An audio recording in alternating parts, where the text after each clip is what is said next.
से हम इस वक्त मौजूद हैं नेशनल प्रेस क्लब के सामने और यहाँ पे इंतखाबात हो रहे हैं नेशनल प्रेस क्लब के।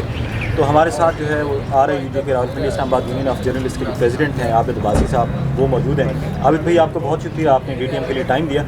मैं आपसे ये पूछूंगा कि ये जो इंतखाबात हो रहे हैं, थोड़ा सा कंट्रोवर्सी थी और उस पर काफ़ी सारे दोस्त हैं वो नाराज़ भी हुए। जर्नलिस्ट कम्युनिटी जो है उसमें इससे पहले भी इख्तलाफात होते रहे, लेकिन किसी ने आज तक मतलब इलेक्शंस के नताइज का बायकॉट किया, इलेक्शंस का बायकॉट नहीं किया। इस दफ़ा ये वाली चीज़ हुई, तो मुझे ये बताएं, RIUJ जो है वो तो समझी जाती है कि बिल्कुल जो है एक बड़ा अच्छा किरदार अदा करती है। तो आपने कोशिश नहीं की कि ये जो तफरक़ात थे या ये जो डिस्प्यूट पैदा हुआ है उसको दूर किया जा सके? बहुत शुक्रिया। पहली बात तो ये है कि नेशनल प्रेस क्लब के इंतखाबात जब भी होते हैं मुख्तलिफ पैनल इसमें शिरकत करते हैं। अब की बार भी ऐसी ही सूरत हाल थी, लेकिन जैसे ही वोटर लिस्ट आवेज़ा की गई उसके बाद बहुत सारे पैनल, इसके अंदर 3-4 पैनल जो है वो सामने आए। 100 से ज़ायद जो उम्मीदवारान हैं वो सामने आए, उन्होंने कागज़ात नामज़द की जमा कराए। एक पैनल जो है ना वो उसने बाइकाट किया या उसने कहा जी कि हम इलेक्शन में हिस्सा नहीं लेते।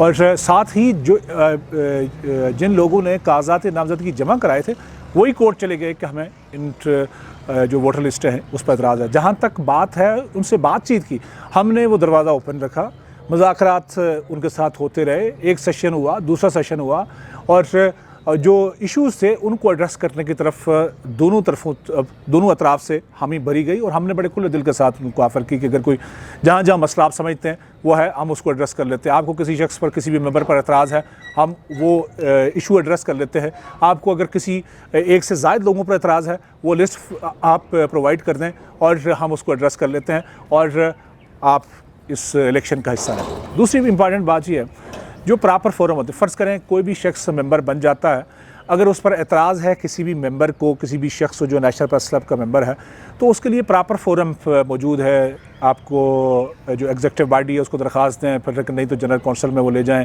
और जो अगर वहाँ एड्रेस नहीं होता तो फिर आपके पास दीगर फोरम मौजूद हैं, लेकिन वहाँ पर कोई दोस्त उसको लेके नहीं गए। तीसरी बात भी करूँ कि जो भी शख्स ये एतराज़ रखता है उसका ये आईनी, नेशनल प्रेस क्लब के आइन में इस बात का ये बात मौजूद है, हक़ मौजूद है कि वो एतराज़ कर सकता है। उसका ये अखलाकी, आइनी और जमहूरी हक़ है कि वो एतराज़ किसी पे करे और उसके लिए सबूत फराहम कर दे कि ये एतराज़ उसको एड्रेस किया जाता है। माजी में भी ऐसा होता रहा, सिक्योरिटी कमेटीज़ बनती रहीं, लोग लिस्टों से बाहर निकलते रहे जिन पर एतराज़ था, या जो शख्स, जो भी मेंबर मेरिट पर पूरा नहीं उतरता उसके लिए किसी भी शख्स को एतराज़ है, किसी मेंबर को, वो आए और उससे कहे। हम ये सारे फोरम मौजूद थे, उसको अप्लाई नहीं किया गया। कोर्ट जाया गया, कोर्ट जब गए तो कोर्ट में 2 दफ़ा पहले जो है वो जो प्रे थी या जो पिटिशन थी उसको मुस्तरद कर दिया गया। उसके बाद स्टे हुआ, स्टे पर हम लोग गए, हमने वो इलेक्शन जो है वो रोका अदालतों की, उस जो हुक्म था उसके मुताबिक, और हमने उसका एहतराम किया। उसके बाद जब स्टे गुज़श्ता रोज़ विकेट हो गया तो फिर इलेक्शन कमेटी ने जो है वो पोलिंग डे का शेड्यूल जारी कर दिया कि चूँकि लास्ट डे में ये रुका था तो लिहाजा अब कोर्ट ने एक आर्डर दे दिया तो हम इलेक्शन करा लेते हैं। आज फिर कुछ दोस्त उसको उस मामले को लेकर वहाँ पर गए कि ये पोलिंग नहीं होनी चाहिए। मसला यहाँ पर पता क्या है, हम ये समझते हैं कि चाहे कोई भी दौर हो, आमराना दौर हो, कोई किसी लिहाज से भी जमहूरी और गैर जमहूरी तर्ज़ हुकूमत हो, उस दौर के अंदर जर्नलिस्टों के इंतखाबात, यूनियन और प्रेस क्लब के इंतखाबात होते रहे और बार एसोसिएशन के इंतखाबात होते रहे। ये जमहूरी अमल इन 2 जो एसोसिएशन हैं उनमें नहीं रुका, 2 प्रोफेशनल्स के अंदर नहीं रुका। हम ये चाह रहे थे कि अगर किसी भी लिहाज से एतराज़ है वो एतराज़ फ़ाइल किया जाए। अगर कोई भी मेंबर मेरिट पर पूरा नहीं उतरता, और मैं भी ये चाहता हूँ, मैं बड़ा खुले दिल से ये कह रहा हूँ कि मैं भी ये चाहता हूँ, कोई भी ऐसा मेंबर अगर बन गया है वो मेरिट पर पूरा नहीं उतर रहा नेशनल प्रेस क्लब के जो आइन है उसके मुताबिक उसकी मेंबरशिप पर, तो वो नहीं मेंबर होना चाहिए, लेकिन एतराज़ सामने लाया जाए उस फोरम पर जहाँ एक प्रॉपर फोरम है। आप जब कोर्ट की तरफ जाते हैं तो लिंगराना हो जाता है, लोगों ये प्रोसेस मुतासर हो जाता है, लोगों के जो मसाइल हैं वो बढ़ जाते हैं, ख़ासकर जर्नलिस्टों के मसाइल बढ़ जाते हैं, और हमारी कोशिश होती है कि मसाइल कम से कम हों, उनको एड्रेस किया जा सके, उसका हल तलाश किया जा सके।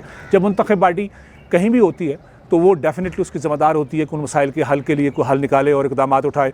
और इस अरसे में चूँकि सबसे इम्पॉर्टेंट बात ये थी कि रावलपिंडी इस्लामाबाद के जो जर्नलिस्ट हैं उनके लिए मीडिया फ़ेज़ 2 जो है वो आ रहा था, तो हमारी कोशिश ये थी जो नए मेंबर बने उनको वो प्लाट मिल सके ताकि उनको एक छत जो है वो अपने मैसर आ सके और उसके ज़रिए कम से कम जो पाकिस्तान भर के मुख्तलिफ़ शहरों से यहाँ आकर आबाद और होने वाले जो हमारे दोस्त हैं और जो जर्नलिज़म कर रहे हैं, और कम से कम उनको ये हक़ मिल पाए कि वो यहाँ पर इजीली अपनी ज़िंदगी गुजार सकें। तो इस लिहाज से ये इक़दाम बहुत ज़रूरी है। मेरा दूसरा सवाल ये है कि टर्न आउट के हिसाब से आप देखते हैं कि जितना मुतवक्की था उतना टर्न आउट है, या वो ऑब्वियसली वो फ़र्क पड़ा है? देखिए, जब भी एक एक्सरसाइज पैनल होते हैं तो डेफिनेटली जो मूवमेंट है या जो कैंपेन है वो बहुत मौसर होती है, एग्रेसिव होती है। हर शख्स, हर कैंडिडेट कोशिश करता है कि ज़्यादा से ज़्यादा उसके हक़ में वोट कास्ट हो जाए।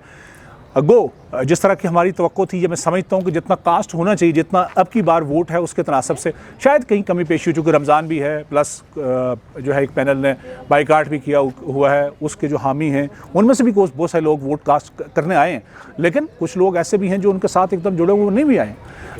मजमूई तौर पर मुतासर होता है, लेकिन आप अगर टर्न आउट देखेंगे इवनिंग, आप देखें कि आज सुबह से ये जोशो खरोश लोगों के, अब हमारे जर्नलिस्ट जो मेम्बरान हैं उनके अंदर जोशो खरोश है। शाम अफ्तारी का वक्फा है, उसके बाद दोबारा से पोलिंग 10 बजे तक जानी है, तो वो जोशो खरोश मुझे बिल्कुल भरपूर नज़र आ रहा है। मुझे बड़ी उम्मीद है कि ये टर्न आउट जो है बहुत अच्छा रहेगा। उस पर कुछ भी कहा जाए, लेकिन बहुत अच्छा टर्न आउट रहेगा। आपने देखा जेन्युइन सारे लोग वोट कास्ट करने हैं, बड़ी तादाद के अंदर जो है वो वोटर यहाँ पर पहुँचा है। ठीक है। अच्छा, एक आखिरी सवाल, आजकल बहुत सारा यहाँ पे इश्यूज़ चल रहे हैं। आप अगर नेशनल पॉलिटिक्स को देखें और जुडिशरी को देखें तो उसमें भी एक रिफ्ट क्रिएट करने की कोशिश की जा रही है। तो आप समझते हैं कि इसमें कोई जैसे जुडिशरी में एक रिफ्ट पैदा की जा रही है, वहाँ जो जर्नलिस्ट कम्यूनिटी है उसमें भी रिफ्ट पैदा करने के लिए कुछ हाथ पीछे पसे पर्दा हैं? देखिए, बदकिस्मती रही हमारी, मैं माजी के 2-3 वाक़यात को आपको लेकर समझाने की कोशिश करूँगा कि देखें, मीडिया हाउसेज़ में रिफ्ट पैदा कर दी गई, फिर मीडिया के अंदर एक पोलराइजेशन पैदा कर दी गई कि ये फ़लाँ को रिप्रेजेंट करता है, ये फ़लाँ को करता है, ये फ़लाँ को करता है। तो वो जो एक कंट्रोवर्सी है वो कहीं ना कहीं थी। नेशनल प्रेस क्लब के अंदर ये सूरत हाल नहीं थी। इख्तिलाफ़ राय बिल्कुल अपनी जगह, आप, लेकिन इख्तिलाफ़ राय की बुनियाद पर तसादम नहीं होना चाहिए। मैं इसके अगेंस्ट हूँ कि तसादम हो, और इख्तिलाफ़ राय जहाँ जमहूरियत का हुस्न है वहाँ पर आपकी जो बेहतरीन राय है उसका मौजब भी है। आपको हर सूरत ऐसी सूरत हाल पैदा करनी चाहिए जिसमें आप कम्युनिटी की सर्विस जो है वो बेहतर अंदाज से कर सकें, उनकी खिदमत या उनके तसलसल जो है वो बेहतर अंदाज से हो सके, ना कि कंट्रोवर्सी के ज़रिए आप टकराव की कैफियत पैदा करें जो इज्तिमाई मफादात या इज्तिमाई टारगेट या इज्तिमाई मकासद होते हैं उनको नुकसान पहुँचाया जा सके। मेरा ख्याल है हर एक मेंबर को, हर एक जर्नलिस्ट को इसमें पॉजिटिव रोल अदा करना चाहिए।